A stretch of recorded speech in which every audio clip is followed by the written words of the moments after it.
Dorothy Brennan froze mid-step, her morning coffee trembling in arthritic hands as the desperate whimpering cut through Tucson's desert silence. Behind the abandoned strip mall, a German shepherd lay pressed against crumbling concrete, her military dog tag catching the harsh Arizona sun. This wasn't just any stray. The faded tattoo in her ear read K9 22847. The ceramic mug shattered against asphalt as Dorothy's knees buckled. 6 newborn puppies, barely breathing, nestled against their mother's emaciated frame. The dog's amber eyes held a familiar 1,000-yard stare Dorothy recognized from countless wounded soldiers she'd nursed decades ago. Liberty, the name etched on the worn metal tag, lifted her head with practiced military precision despite starvation ravaging her body. Even dying, she maintained perfect attention position. Dorothy's weathered fingers reached for her phone. "Sweet Jesus," she whispered, remembering Harold's final words about leaving no soldier behind. "What have they done to you, girl?" How long had this war hero been begging for help while America walked by? Leave a like and share your thoughts in the comments along with the city you're watching from now. Let's continue with the story. Dorothy Brennan had survived 67 years of heartbreak, but nothing prepared her for the sight of a dying war hero reduced to begging in a Tucson alleyway. Her weathered hands shook as she knelt beside Liberty, the German shepherd, whose military bearing remained intact despite obvious starvation. The morning sun cast long shadows between the abandoned buildings of the strip mall, where broken glass and discarded dreams littered the cracked asphalt. "Easy, girl," Dorothy whispered, her voice carrying the gentle authority learned from 3 decades as an Air Force nurse. Liberty's ears twitched at the familiar cadence of military personnel, but her amber eyes remained wary. 6 tiny puppies, barely days old, mewled weakly against their mother's hollow flanks. The sight struck Dorothy like a physical blow. She'd lost her own son Robert 5 years ago, and the empty ache in her chest recognized a kindred spirit fighting impossible odds. Dorothy's modest mobile home in Desert Wind's retirement community had become her fortress of solitude after Harold's passing. The Purple Heart on her mantle belonged to her late husband, a Vietnam veteran who'd taught her that courage wasn't the absence of fear, it was acting despite it. Now, staring into Liberty's intelligent eyes, she heard Harold's voice echoing across the years. Some battles choose you." The dog tag told a story Dorothy's trained eye could read like a medical chart. Liberty, K9, Unit 3rd Infantry Division. The faded scratches spoke of desert deployments, the worn edges of countless missions. This wasn't some backyard breeder's cast-off. This was a decorated soldier reduced to scavenging for survival. Liberty's condition made Dorothy's nurse instincts scream warnings. Dehydration, malnutrition, and infected wounds on her paws suggested weeks of abandonment. Yet somehow, she'd managed to give birth and keep 6 puppies alive through sheer maternal determination. The parallel to her own late nights caring for wounded servicemen wasn't lost on Dorothy. Her arthritic fingers fumbled with her phone, dialing the veterinary clinic where she'd taken Harold's old hound, Duke. The automated message promised a callback within 4 hours, an eternity for puppies this young. Desert heat was already climbing toward triple digits, and Liberty's rapid breathing suggested heat exhaustion compounding her other medical issues. Dorothy made the decision that would change everything. She couldn't lift Liberty and the puppies alone, but she could stay. Her fixed income barely covered her own medications, and her Social Security check wouldn't stretch to cover veterinary bills for 7 dogs. But Harold's voice whispered again, "Some things are worth more than money, Dot."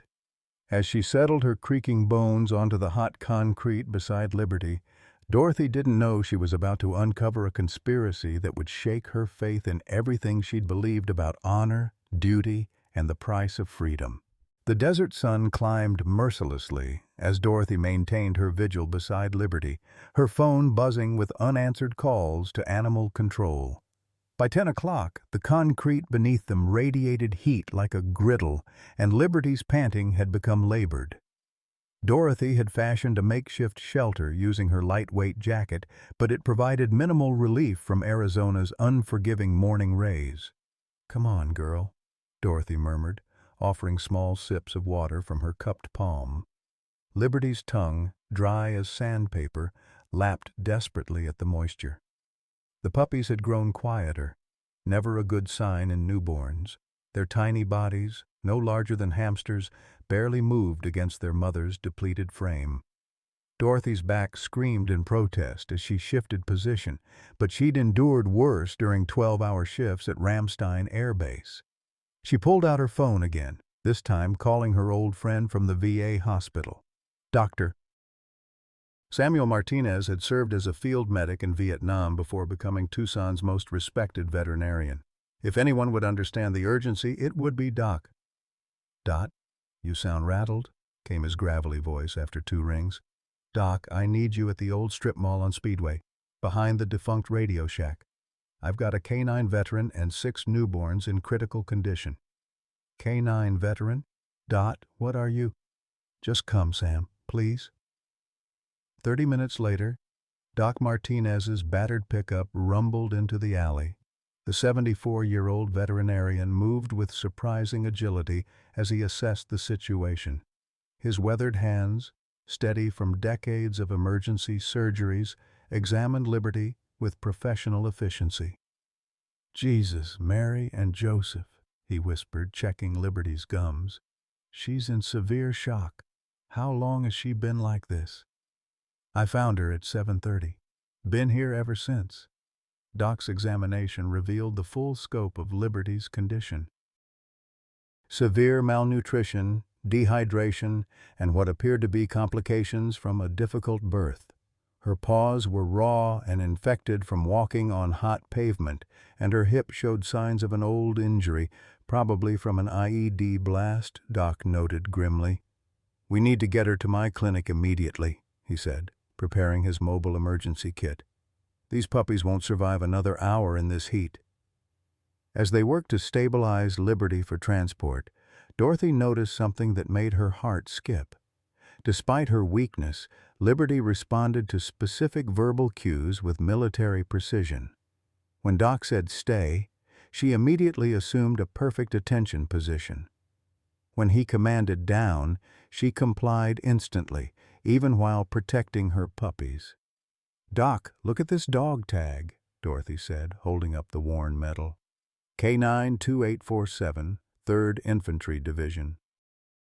She's not just any stray. While Doc prepared an IV line, Dorothy used her smartphone to search military databases she still had access to through her Veteran Benefits portal. What she found made her gasp. K9 Liberty, credited with detecting 17 IEDs, saving countless lives during 3 combat deployments in Afghanistan. She'd been awarded the Dickin Medal, the animal equivalent of the Victoria Cross, for valor under fire.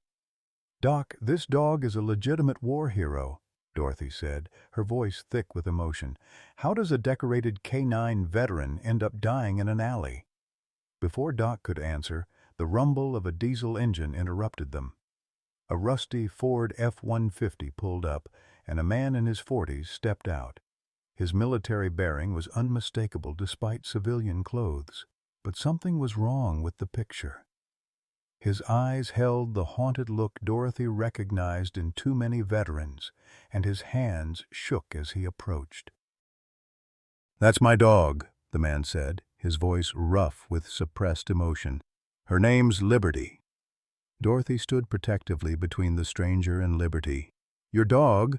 Then why is she dying in an alley?" The man's jaw tightened. "Staff Sergeant Jake Sullivan. I was her handler."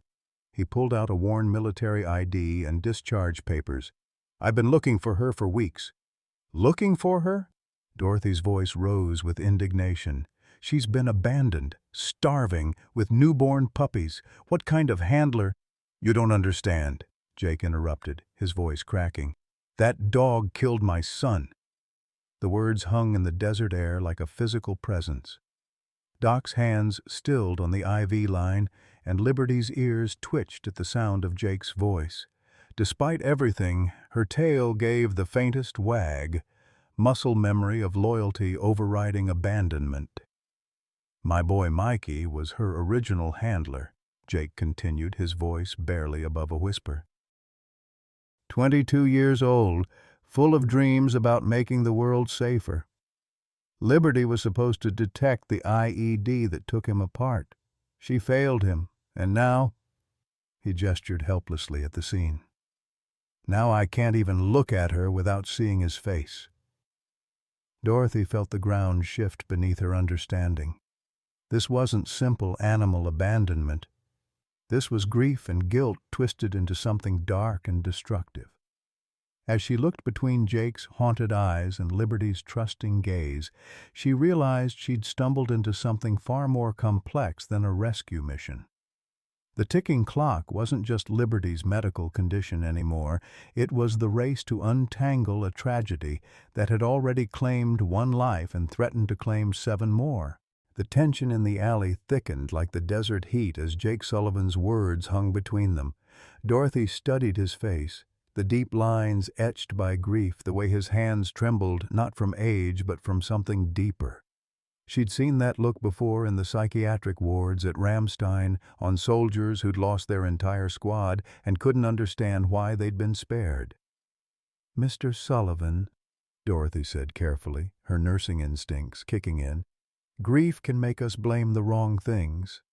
This dog didn't kill your son." Jake's laugh was bitter and hollow. "You weren't there.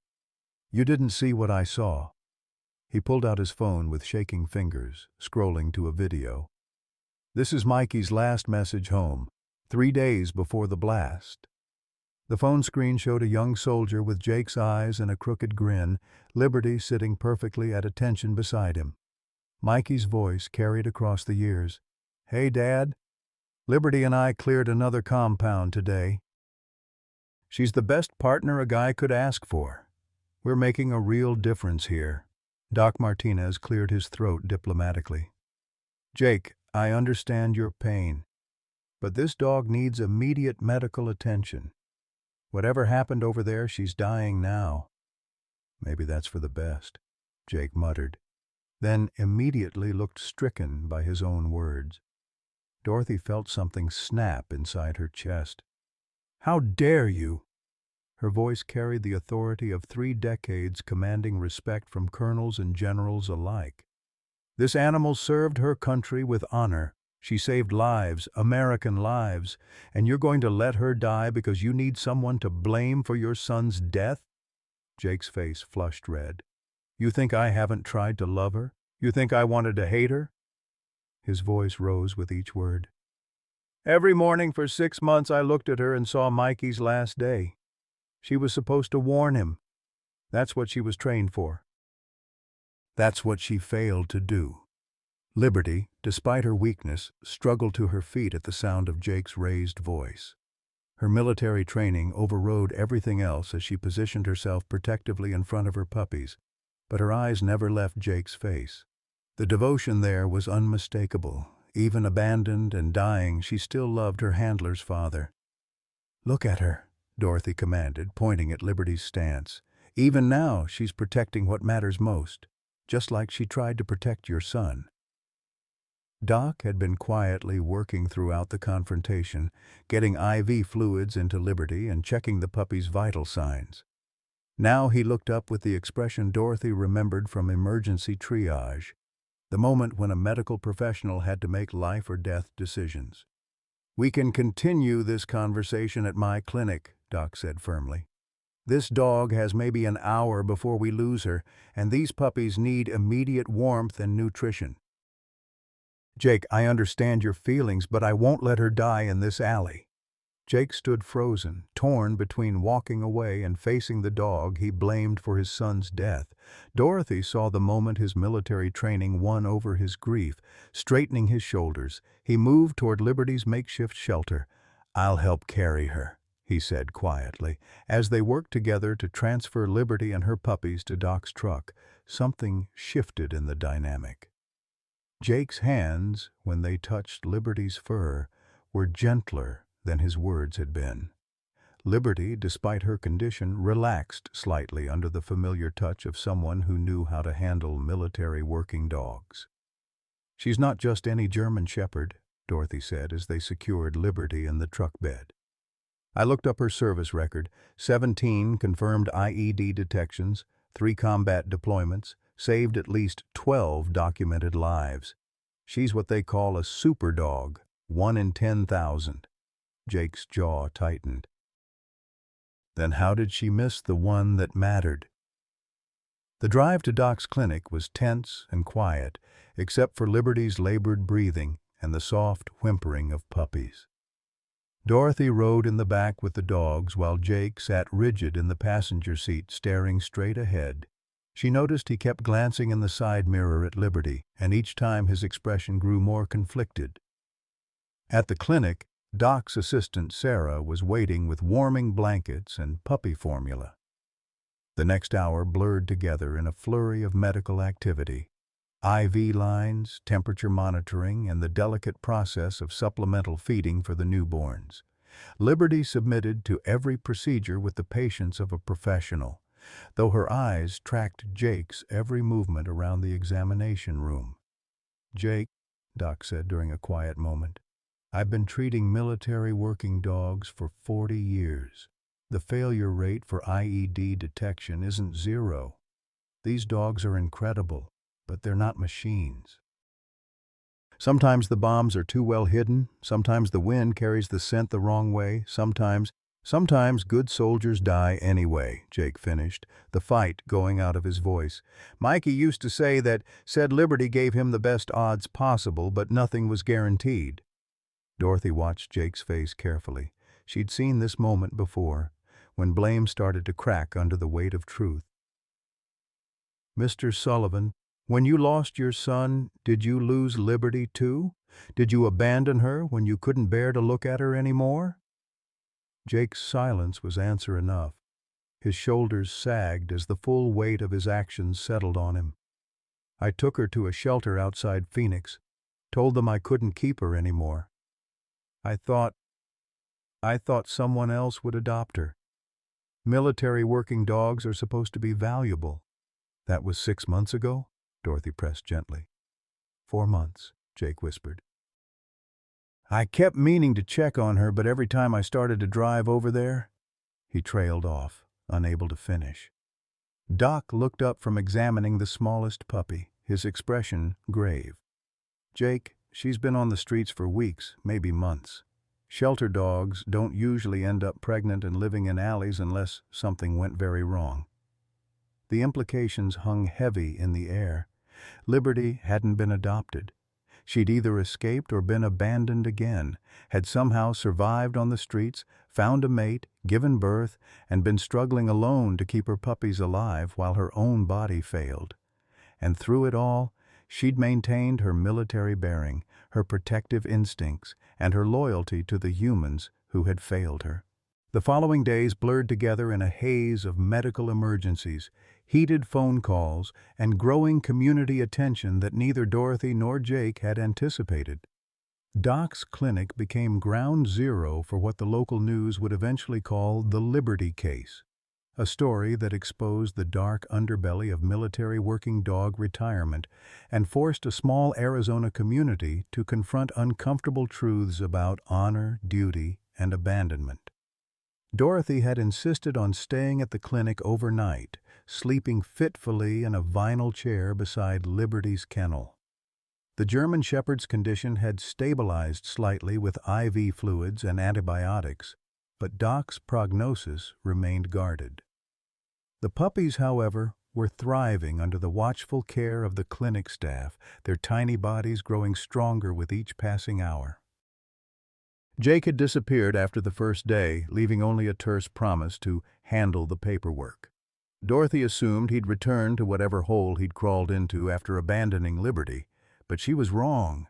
Jake Sullivan was sitting in the parking lot of the Pima County Animal Shelter, staring at a manila folder that contained Liberty's surrender documents, papers he'd never actually filed.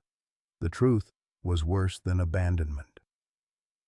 Jake had driven Liberty to the shelter 4 months ago, sat in this same parking spot for 2 hours, then loaded her back into his truck and drove to a remote stretch of desert outside Tucson.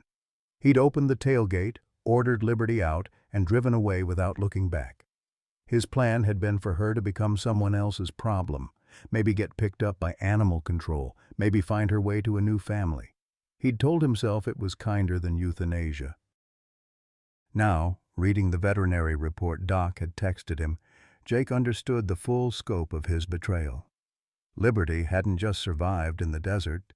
She'd been pregnant, alone, and somehow managed to find shelter, give birth, and keep her puppies alive for weeks, while her own body consumed itself to produce milk she no longer had. Meanwhile, Dorothy's phone had been ringing constantly since Sarah, Doc's assistant, had posted a single photo on the clinic's Facebook page. Liberty lying protectively over her puppies, her military dog tag visible in the soft clinic lighting. The caption read simply, "K9 Hero needs help." Within 24 hours, the post had been shared over 3,000 times. Mrs. Brennan, a young woman with a press badge, stood nervously in the clinic's waiting room. "I'm Jennifer Walsh from Channel 13 News. Could we speak with you about Liberty's story?" Dorothy had never been comfortable with attention, but Harold's voice echoed in her mind. "Sometimes you have to speak for those who can't speak for themselves, Dot." She agreed to a brief interview, choosing her words carefully to focus on Liberty's service record rather than Jake's abandonment. The story aired that evening during the dinner hour, reaching thousands of Tucson households. The response was immediate and overwhelming. By the next morning, Doc's clinic had received over 200 phone calls, 47 offers to adopt Liberty and her puppies, and donations totaling nearly $8,000. But with attention came complications. Dorothy arrived at the clinic on the third morning to find Jake Sullivan standing outside, looking haggard and desperate. His truck was packed with what appeared to be all his worldly possessions. "I need to take her back," he said without preamble. "She's my responsibility." "Your responsibility?" Dorothy's voice could have frozen the desert air. "Where was your sense of responsibility when you dumped her in the middle of nowhere?" Jake flinched as if she'd struck him. "You don't understand. I've got legal papers. She's military property released to my custody. I have rights." "Rights?" Dorothy stepped between Jake and the clinic door. "What about Liberty's rights? What about those puppies' rights? To have a mother who isn't stressed by the sight of the man who abandoned her." Their argument was interrupted by the arrival of a black SUV with government plates. Two people emerged, a woman in a crisp business suit and a man in military uniform. Dorothy's blood ran cold as they approached with the unmistakable authority of federal officials. "Ma'am, I'm Colonel Patricia Hayes, Army Veterinary Command," the woman announced. "This is Sergeant Major Rodriguez from the Military Working Dog Program. We're here about K9 Liberty." The clinic's waiting room became an impromptu courtroom as Colonel Hayes explained the situation. Liberty's retirement paperwork had never been properly completed. Technically, she remained government property, subject to recall at military discretion. The publicity surrounding her case had triggered an automatic review of her status. "Are you telling me," Dorothy said slowly, "that after 4 months of abandonment, the government wants her back?" "Mrs. Brennan, we understand your emotional attachment," Colonel Hayes replied diplomatically. "But Liberty is a valuable asset. Her bloodline is exceptional for breeding purposes. The Military Working Dog Program has invested over $60,000 in her training and maintenance." Doc Martinez, who had been quietly observing, stepped forward. "Colonel, with respect, Liberty is dying. She has advanced bone cancer, likely triggered by stress and malnutrition. She's got maybe 6 weeks left, and that's with aggressive treatment. The military officials exchanged glances. Sergeant Major Rodriguez consulted his tablet. Our records don't show any medical issues at the time of retirement. Your records are incomplete, Doc replied firmly. I've been treating military working dogs for 4 decades. The stress of combat operations, combined with the trauma of abandonment, can trigger dormant cancers. Liberty's condition is directly related to her service and subsequent treatment. Jake had been standing silently through the entire exchange, but now he spoke up, his voice barely audible. It's my fault. I never filed the retirement paperwork properly. I never had her checked by a vet after discharge. I couldn't deal with any of it. Colonel Hayes studied Jake with the sharp assessment of a career officer evaluating a problem soldier. Mr. Sullivan, according to our records, you were assigned as Liberty's retirement sponsor based on your relationship with her original handler, PFC Michael Sullivan. Your son, correct? Jake nodded, unable to trust his voice. And you abandoned this animal in the desert rather than fulfill your legal obligations? The words hung in the air like a formal charge at a court-martial. Jake's military bearing, buried under months of grief and guilt, suddenly reasserted itself. He straightened his shoulders and looked Colonel Hayes directly in the eye. Yes, ma'am. I failed in my duty. There's no excuse for my actions. Dorothy watched Jake's admission with surprise. Whatever else he might be, he wasn't a coward. The military bearing was still there under the pain.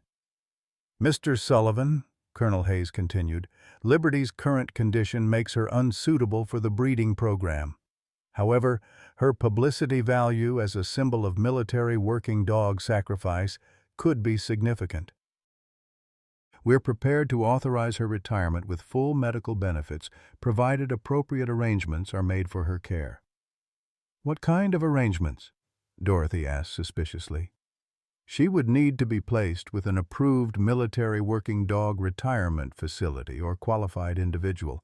The publicity surrounding her case requires careful management to protect the reputation of the MWD program. Dorothy felt the trap closing. They wanted Liberty as a public relations symbol, a living reminder of military working dog heroism, carefully managed to avoid any uncomfortable questions about retirement procedures or veteran care. The government would provide medical funding, but only if Liberty became essentially a poster child for a program that had already failed her once. And if we refuse? She asked. Then Liberty reverts to military custody for final disposition as deemed appropriate by the command structure. The euphemism was chilling in its bureaucratic coldness. Final disposition. Dorothy had heard that phrase before, usually in reference to assets that were no longer cost-effective to maintain. Jake stepped forward suddenly. Colonel, I'd like to formally request custody of K9 Liberty under the original retirement agreement. I'll fulfill my obligations as her sponsor. Colonel Hayes consulted her tablet again. Mr. Sullivan, given your history with this animal, my history is exactly why I need to do this right, Jake interrupted. I owe her that much. I owe my son that much. Dorothy stared at Jake in shock. 24 hours ago, he'd wanted nothing to do with Liberty. Now he was fighting the U.S. Army for custody rights. She wasn't sure if this was genuine redemption or another manipulation born of guilt. Jake, she said quietly, you can't take her back just to ease your conscience. She needs stability, medical care, and people who won't abandon her again when things get difficult. Jake met her eyes directly for the first time since they'd met. Mrs. Brennan, I can't undo what I did to her, but maybe I can try to do right by her for whatever time she has left. Mikey would have wanted that. The mention of his son's name changed something in Jake's expression. For the first time, Dorothy saw past the grief and guilt to the man Mikey Sullivan would have called Dad, someone who'd raised a son good enough to volunteer for the most dangerous job in the military. Outside, more news vans were arriving. Doc's phone hadn't stopped ringing with interview requests, adoption offers, and donation pledges. Liberty's story had touched something deep in the American consciousness, the intersection of military service, animal loyalty, and the question of who deserves our care when their usefulness ends. In the kennel behind them, Liberty raised her head at the sound of Jake's voice, her tail giving that same faint wag Dorothy had witnessed in the alley.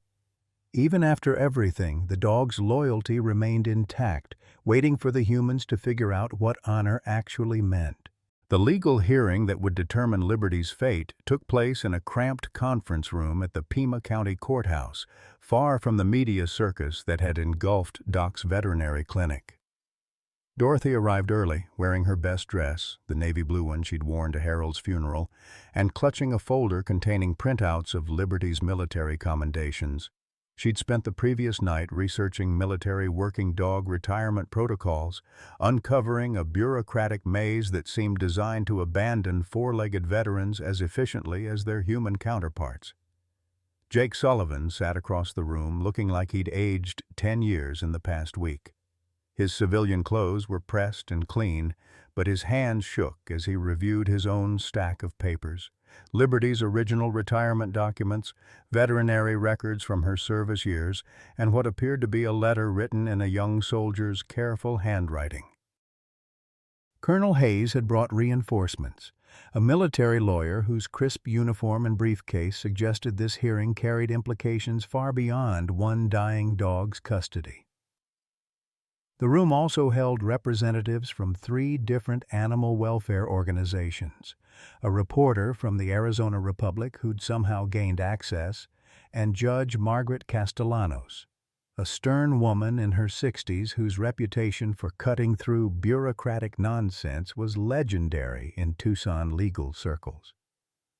"Before we begin," Judge Castellanos announced, "I want to make something clear. This is not a publicity stunt or a platform for military policy debates. We're here to determine what's in the best interest of a dying animal who served this country with distinction. The circus outside my courthouse ends now." Colonel Hayes opened with a presentation that could have come from a Pentagon briefing room.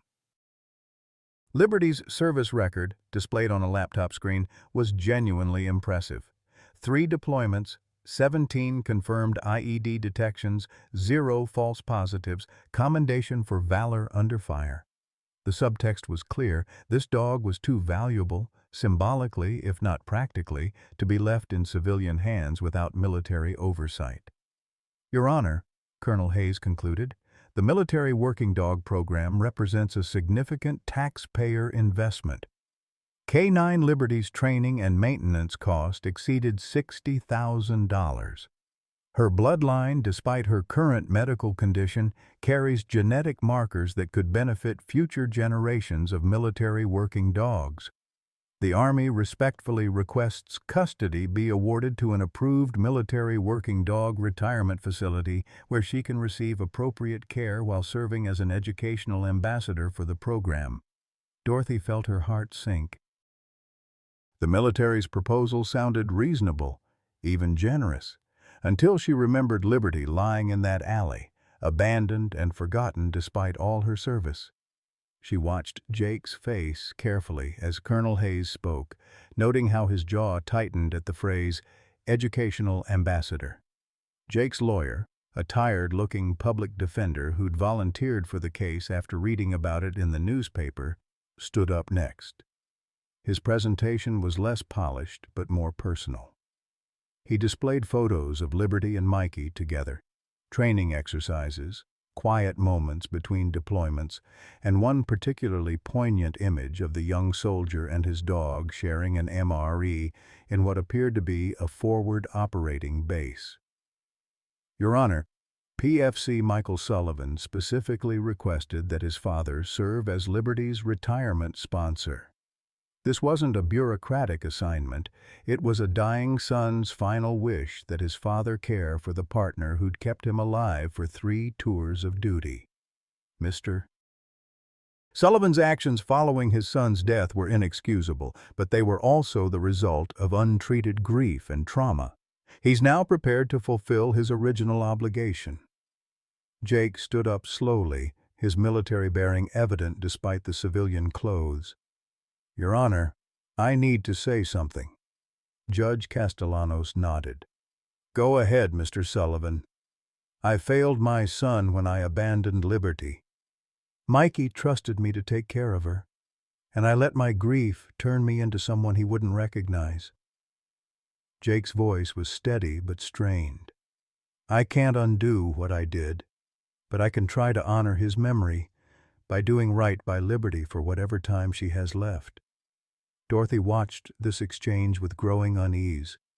Jake's words sounded sincere, but she'd seen too many veterans make promises their trauma wouldn't let them keep. She thought of Liberty's trusting eyes, the way the dog still responded to Jake's voice despite everything. "Mrs. Brennan?" Judge Castellanos turned to her. "I understand you've been caring for Liberty since her discovery. What's your position on custody?" Dorothy stood, feeling the weight of every one of her 67 years. "Your Honor, I believe Liberty has earned the right to spend her final weeks surrounded by people who see her as family, not as a symbol or investment. She's been betrayed once by someone who claimed to love her. I won't let it happen again. Are you prepared to assume custody yourself?" The question Dorothy had been dreading. Her fixed income, her age, her tiny mobile home, none of it was suitable for a large dog with expensive medical needs. Your Honor, I would need assistance with the medical expenses." Colonel Hayes saw the opening immediately. "Your Honor, this illustrates exactly why military oversight is necessary. Canine Liberty requires specialized care that exceeds civilian resources. Our proposal includes full medical funding and professional oversight." Judge Castellanos was quiet for a long moment, studying the faces around the table. Then she did something unexpected. She asked to see Liberty herself. 20 minutes later, the entire legal proceeding had relocated to Doc's clinic. Liberty lay in her kennel, surrounded by her thriving puppies, looking alert but clearly ill. When Jake approached, she struggled to her feet and assumed the attention position, her military training overriding her physical weakness. "She still loves him," Dorothy whispered to Doc, and the pain in her voice was audible.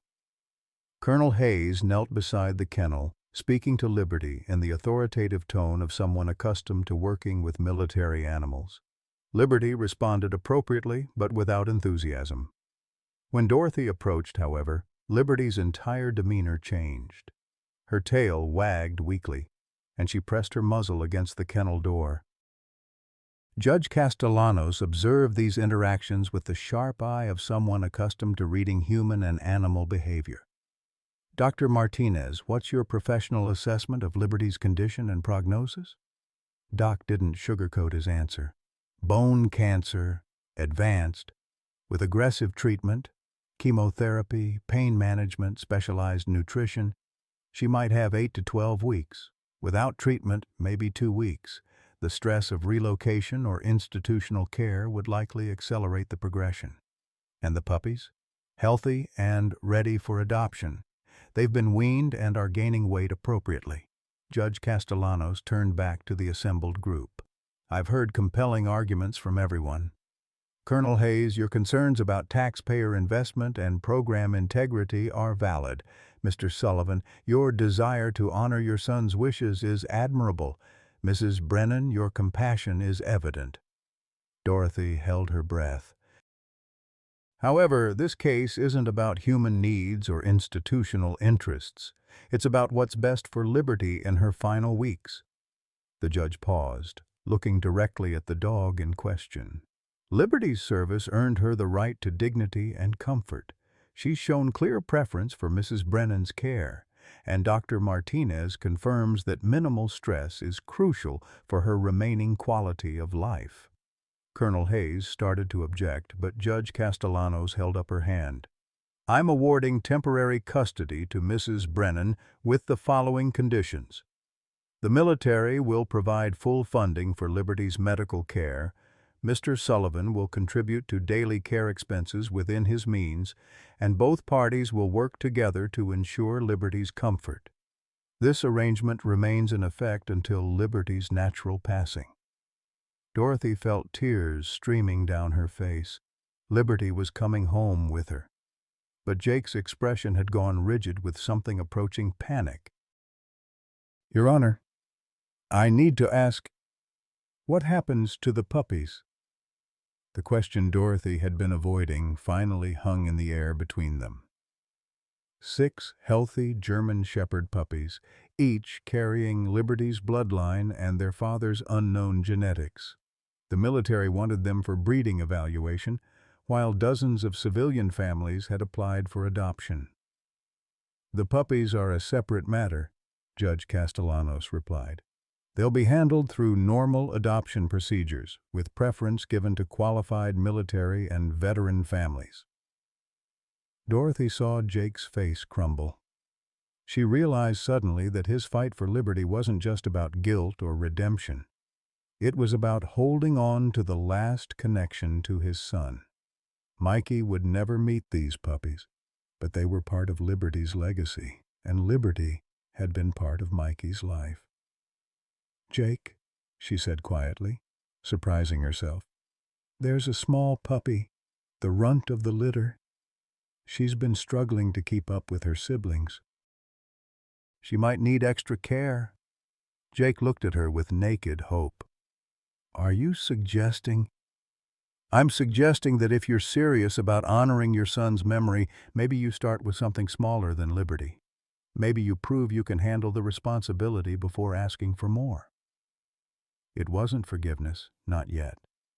But it was a chance for Jake to show he could be the man Mikey had believed him to be.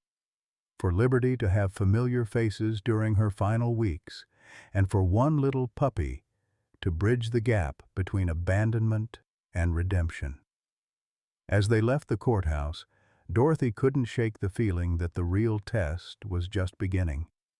Liberty's cancer was advancing, Jake's stability remained questionable, and the media attention showed no signs of diminishing. But for the first time since finding Liberty in that alley, Dorothy felt something approaching hope. Liberty was coming home, and maybe, just maybe, they could give her the ending she deserved. The first week of Liberty's stay at Dorothy's mobile home in Desert Wind's retirement community shattered every assumption Dorothy had held about her quiet golden years. What she'd expected to be a peaceful hospice arrangement quickly became a whirlwind of medical appointments, media attention, and the complicated dynamics of caring for a dying war hero while navigating Jake Sullivan's fragile attempt at redemption. Liberty had claimed the corner of Dorothy's small living room, her military-issued blanket spread beneath Harold's old recliner. The irony wasn't lost on Dorothy that both her late husband and Liberty had served their country with distinction, only to spend their final days in the same spot, surrounded by prescription bottles and the quiet dignity of old soldiers facing their last deployment. The cancer was aggressive and unforgiving. Doc Martinez had been brutally honest about the prognosis. 8 weeks had become 6, then 4, as Liberty's appetite diminished and her mobility decreased. Yet she maintained the bearing that had carried her through 3 combat tours, rising to attention whenever Dorothy approached, tail wagging despite the pain medication that clouded her amber eyes. Jake arrived every morning at 7:30 sharp, carrying coffee for Dorothy and a small bag of Liberty's favorite treats. His commitment to this routine had surprised everyone, including himself. The man who'd abandoned Liberty in the desert now spent hours sitting beside her, speaking quietly about Mikey's childhood, their shared memories of baseball games and camping trips, and the pride he'd felt watching his son choose military service. "She remembers him, you know," Jake said one morning. watching Liberty's ears perk up at Mikey's name. Sometimes I think she's waiting for him to come home. Dorothy had learned to navigate these conversations carefully. Jake's grief remained raw and dangerous, liable to spiral into self-destruction if handled wrong.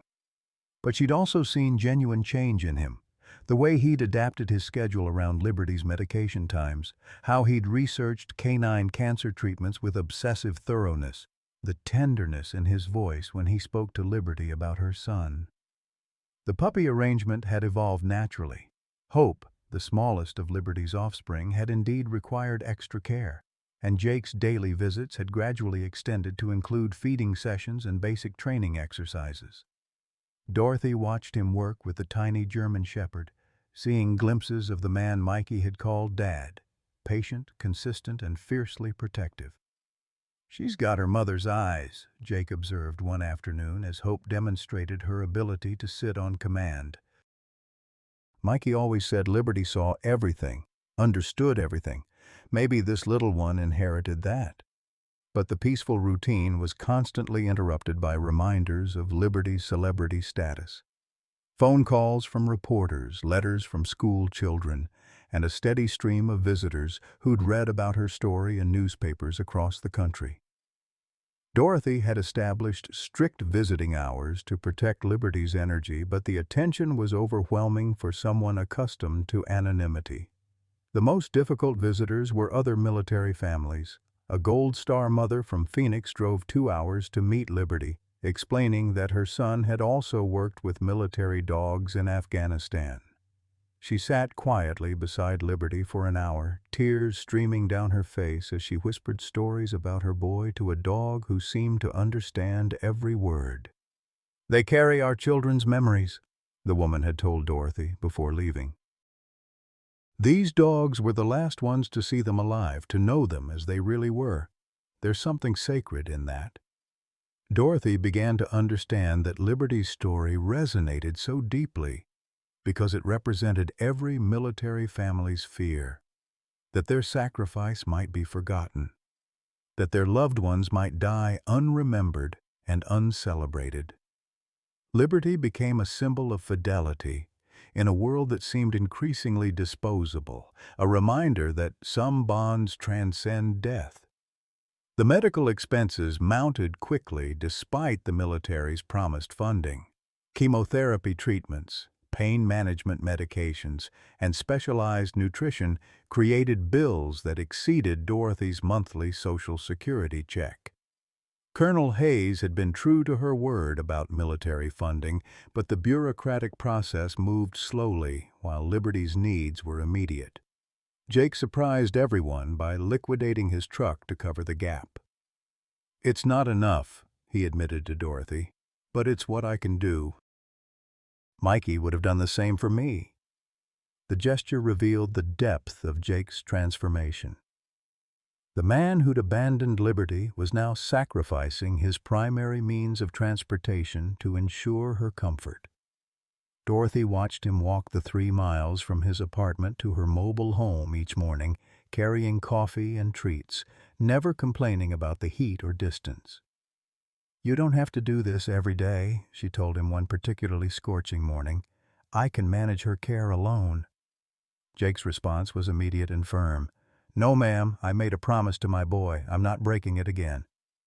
Liberty's condition deteriorated noticeably during the 3rd week. Her appetite vanished completely, requiring Doc to prescribe appetite stimulants and liquid nutrition supplements. She struggled to stand for her morning walks, though she insisted on completing them with the determination that had carried her through combat zones. The hardest moments came at night when pain broke through the medication barriers. Liberty would whimper softly, trying not to disturb Dorothy's sleep, but her distress was unmistakable. Dorothy would find herself sitting on the floor beside Liberty's bed, stroking her graying muzzle and humming the hymns Harold had loved, feeling utterly helpless against the enemy that no amount of courage could defeat. During one of these midnight vigils, Dorothy discovered Jake sleeping in his truck outside her mobile home. He'd been staying in the parking lot all night, listening for sounds of Liberty's distress, ready to help if needed. "Jake, this is ridiculous," she told him the next morning. "You can't sleep in your truck every night." "I can't sleep at home knowing she might be suffering," he replied simply. "Mikey never would have left her alone when she was hurting." The solution came from an unexpected source.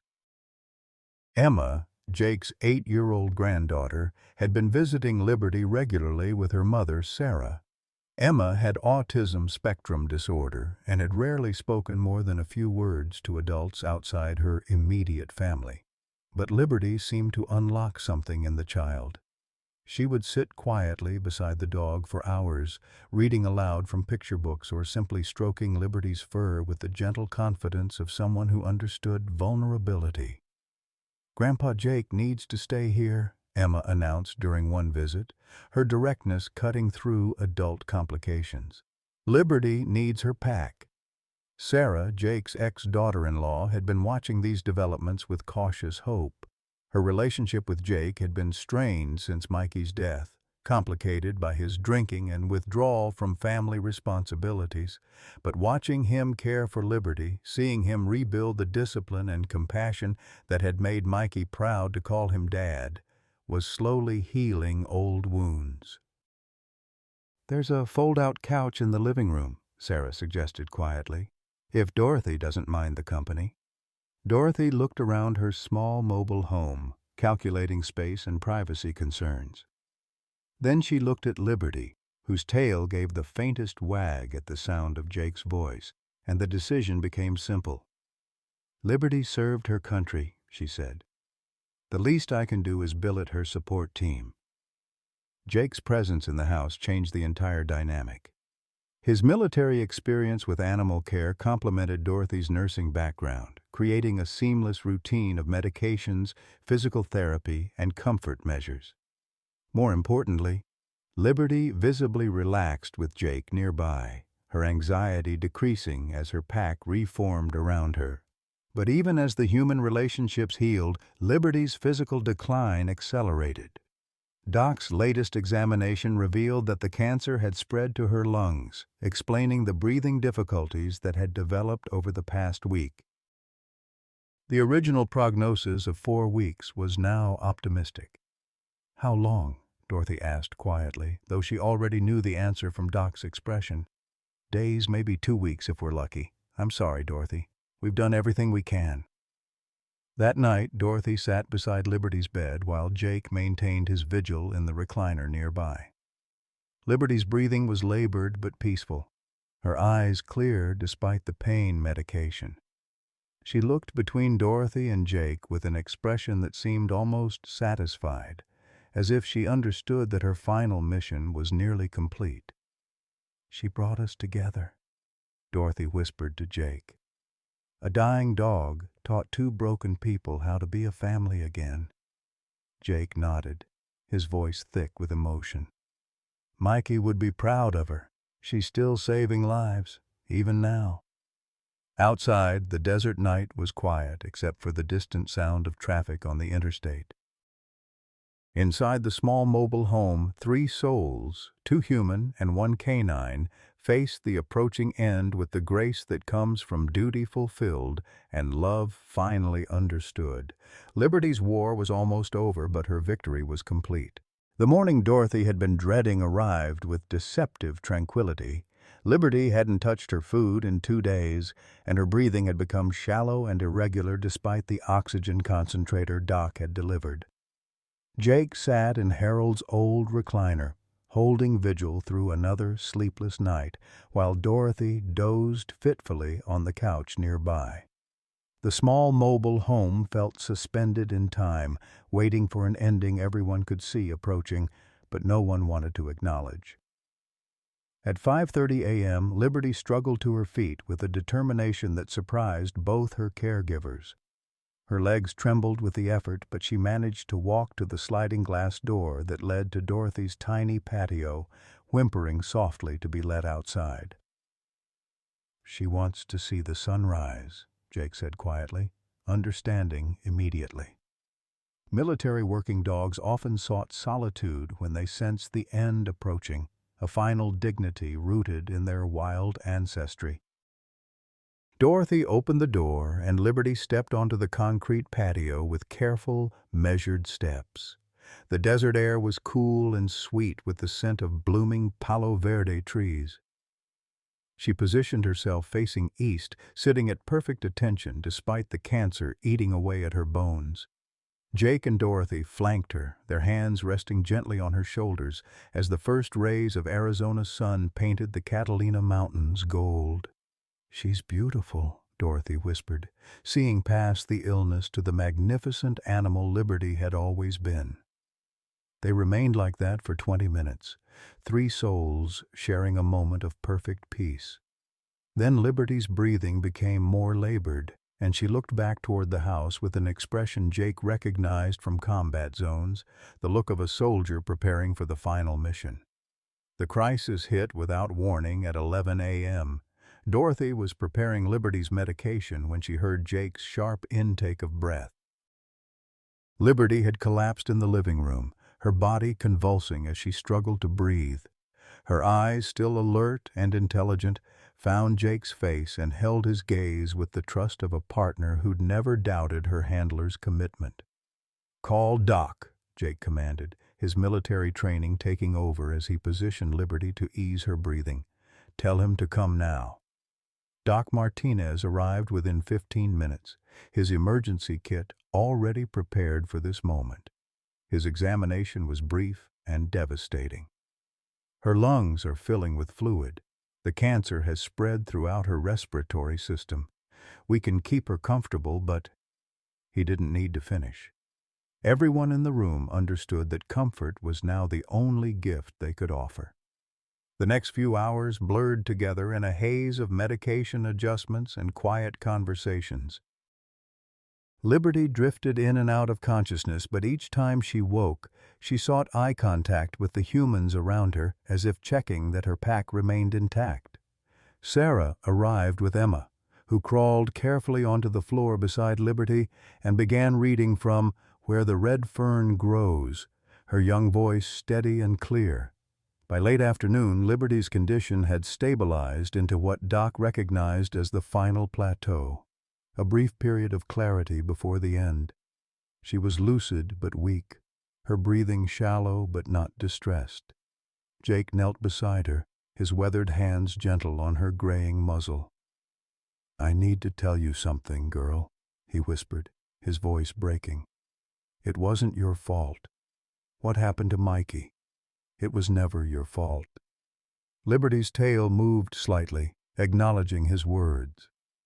Jake reached into his shirt pocket and pulled out a folded letter, the final message Mikey had written before the IED explosion that took his life.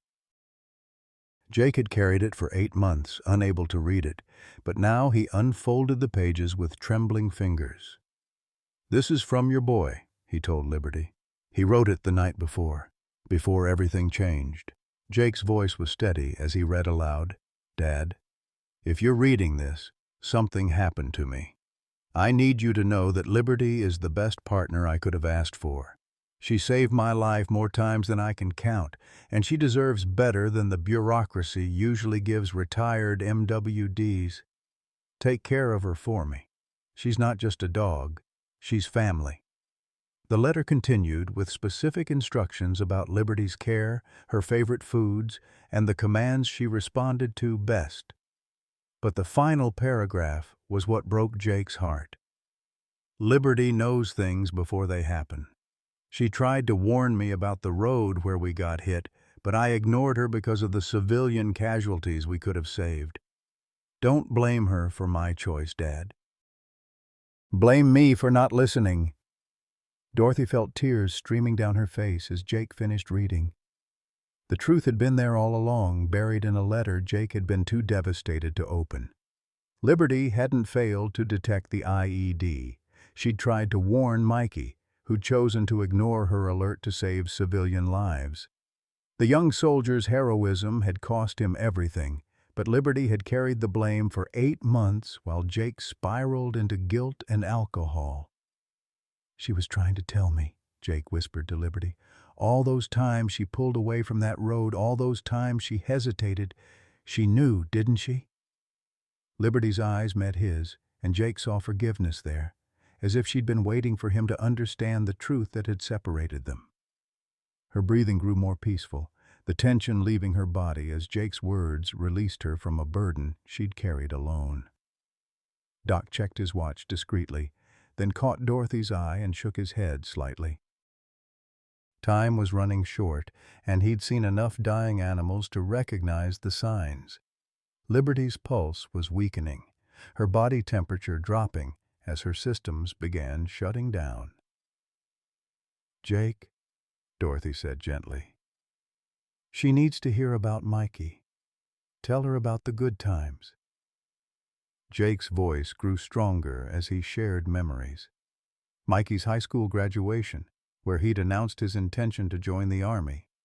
Their first meeting with Liberty at Fort Benning, where she'd immediately claimed the young soldier as her own. The pride in Mikey's letters as he described their successful missions together. Liberty's ears twitched at familiar names and places, her eyes never leaving Jake's face. The end came quietly at sunset, with Liberty surrounded by her chosen pack. Emma was reading softly. Sarah held Dorothy's hand. Doc monitored her vital signs with professional compassion, and Jake maintained constant physical contact, his hand on Liberty's chest feeling each heartbeat grow fainter. "Thank you for bringing him home to me," Jake whispered, as Liberty's breathing became almost imperceptible. "Thank you for loving my boy." Liberty's final breath was barely a sigh, her body relaxing completely as the pain that had defined her last weeks finally released its hold. Her eyes remained open, still fixed on Jake's face, but the intelligence behind them had moved on to whatever comes after a life of service ends. Doc confirmed what everyone already knew, then respectfully withdrew to give the family time to grieve. Emma continued reading for several minutes, as if unaware that her audience had departed, while the adults sat in stunned silence around Liberty's still form. "She waited," Dorothy finally said. "She waited for you to forgive yourself before she could let go." Jake nodded, unable to speak past the grief that was different from the rage and guilt he'd carried for 8 months. This was clean grief. Honest grief for a partner who'd deserved better than abandonment but had offered forgiveness anyway. Sarah broke the silence with a practical question that honored Liberty's dignity. "What do we do now?" The answer came from Jake, surprising everyone with its clarity and purpose. "We give her the funeral Mikey would have wanted. Full military honors. She earned it." Doc made the calls that would begin the process, to the military liaison who would coordinate with Arlington National Cemetery's animal section, to the local veterans organization that would provide honor guard services, and to the media who would need to be notified that America's most famous K-9 veteran had completed her final mission. But before the official machinery took over, they had this moment: Dorothy, Jake, Sarah, Emma, and Hope the puppy, who seemed to understand that something profound had changed in their small pack. They sat together around Liberty's body as the desert sunset painted the mobile home's walls gold and crimson, each dealing with grief in their own way, but united by the knowledge that they'd been part of something larger than themselves. Liberty had done more than serve her country and survive abandonment. She'd taken 2 broken people, a bitter veteran and a lonely widow, and forged them into a family capable of honoring sacrifice. Her death marked the end of her own journey, but also the beginning of something new for those she left behind. Jake reached across Liberty's body to take Dorothy's hand, and for the first time since Mikey's death, he felt something other than guilt and rage. It was hope, fragile and tentative, but real. Liberty's legacy wouldn't be the missions she'd completed or the lives she'd saved in combat. It would be this: the proof that love could survive abandonment, that forgiveness was possible even after the worst betrayal, and that some bonds transcend death itself. The war hero's final battle was over, and somehow everyone had won. The funeral planning began immediately, but not in the way anyone expected. Within hours of Liberty's death, Dorothy's phone started ringing with calls from across the country. Veteran organizations wanting to provide honor guards, military families requesting permission to attend, and government officials suddenly eager to claim association with the dog they'd nearly abandoned to bureaucratic limbo. Colonel Hayes arrived the next morning with a full military funeral proposal that would have made Liberty a posthumous poster child for the military working dog program. The ceremony would be held at Davis-Monthan Air Force Base with full media coverage, a 21-gun salute, and burial in the base's military working dog cemetery. The subtext was clear. The Army wanted to transform Liberty's story from an indictment of veteran neglect into a celebration of military animal programs. "Absolutely not," Jake said flatly, surprising everyone in Dorothy's living room with the steel in his voice. "She doesn't become your propaganda tool just because she's dead." Dorothy watched Jake stand up to federal authority with something approaching pride. The broken man who'd abandoned Liberty in the desert had been replaced by someone who understood that honor couldn't be retrofitted onto a story that began with betrayal. "Mr. Sullivan," Colonel Hayes replied diplomatically, "Liberty's service record speaks for itself. A military funeral would honor her contributions and provide closure for her many admirers." "Her contributions?" Jake's voice rose with controlled anger. "You people wrote her off the moment she became too expensive to maintain. Now you want to parade her coffin around for photo opportunities?" The argument continued for an hour, with various officials offering increasingly elaborate funeral arrangements. But Jake and Dorothy had already made their decision during the quiet hours after Liberty's death. She would be buried in Tucson's civilian pet cemetery, beside Harold's old hound Duke, with a simple ceremony that focused on love rather than spectacle. The decision triggered a bureaucratic nightmare. Military regulations regarding disposition of government property clashed with animal welfare laws and civilian burial rights. Lawyers got involved, threatening injunctions and custody battles over Liberty's remains. The absurdity reached its peak when Colonel Hayes suggested that Liberty's body had intelligence value and couldn't be released without security clearance. "She's a dead dog, not a classified document," Dorothy snapped, her patience finally exhausted. "Show some respect." The breakthrough came from an unexpected source. Senator Patricia Mitchell, an Arizona Democrat and veteran advocate, had been following Liberty's story through media reports. Her office issued a statement that cut through the bureaucratic nonsense with political precision. Any military interference with Liberty's burial would result in congressional hearings into military working dog retirement procedures. The threat worked. Within 24 hours, all government claims on Liberty's remains were quietly withdrawn. Colonel Hayes delivered a terse statement about respecting family wishes and disappeared back to Washington, leaving Dorothy and Jake free to plan the funeral Liberty deserved. The service took place on a Thursday morning at Peaceful Paws Pet Cemetery, a modest facility on Tucson's east side where Harold's dog Duke had been buried 3 years earlier. Dorothy had expected a small gathering. Herself, Jake, Sarah, Emma, Doc Martinez, and maybe a few neighbors from Desert Winds. What she found was a crowd of nearly 300 people stretching across the cemetery grounds. Military families had driven from across Arizona and New Mexico. Gold Star mothers carried photos of their fallen children alongside military working dogs. Veterans from every branch of service stood in informal formation, many wearing dress uniforms despite the desert heat. Local law enforcement brought their K9 units, the dogs sitting at perfect attention as if they understood the solemnity of the occasion. Emma had insisted on speaking at the service, and her 8-year-old voice carried clearly across the crowd. "Liberty taught me that love doesn't have to be loud to be strong. She never barked or made noise, but everyone knew she cared about them. I think that's what heroes really do. They love people so much that they're brave for them. Jake's eulogy was brief but devastating in its honesty.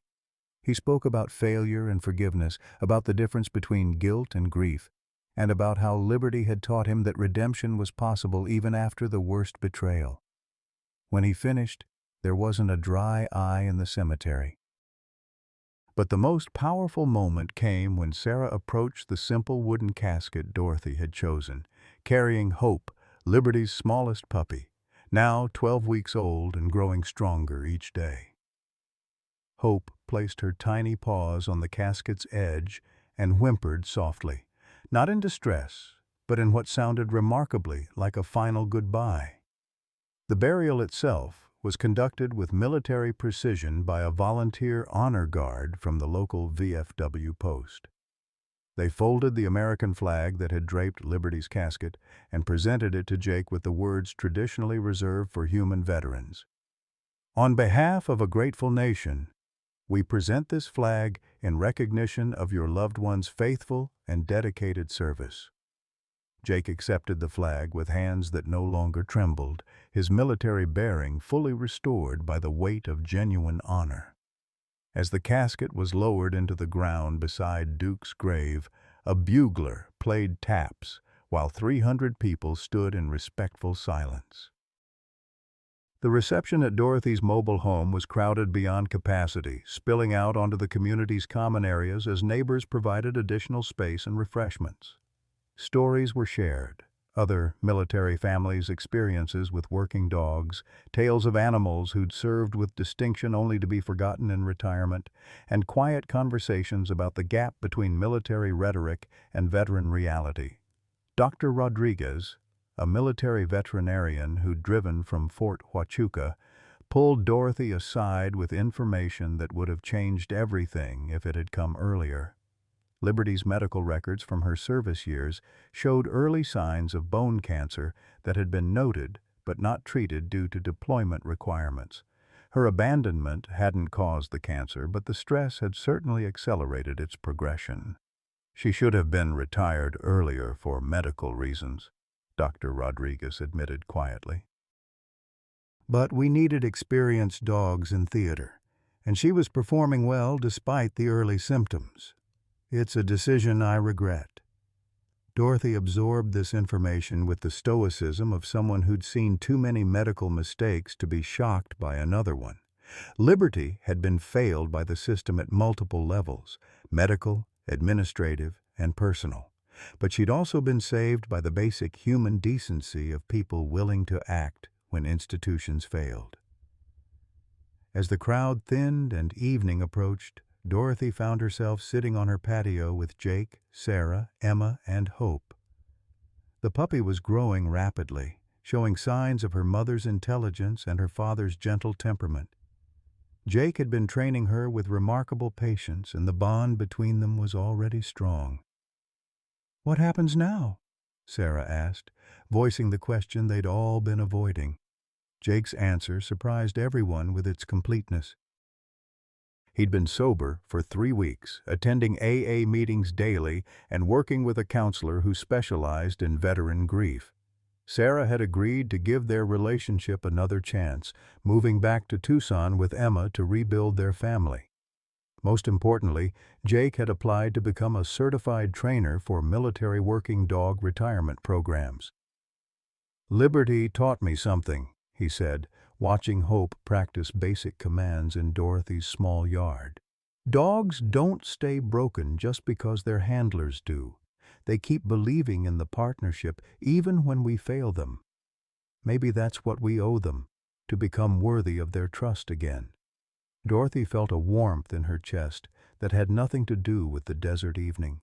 Her quiet retirement had been shattered by Liberty's arrival, but what emerged from the wreckage was better than what she'd lost. She had a family again, not the traditional kind, but the chosen kind that military service often creates. Jake and Sarah treated her like Emma's grandmother, and Hope had claimed Dorothy as her secondary handler with typical German Shepherd determination.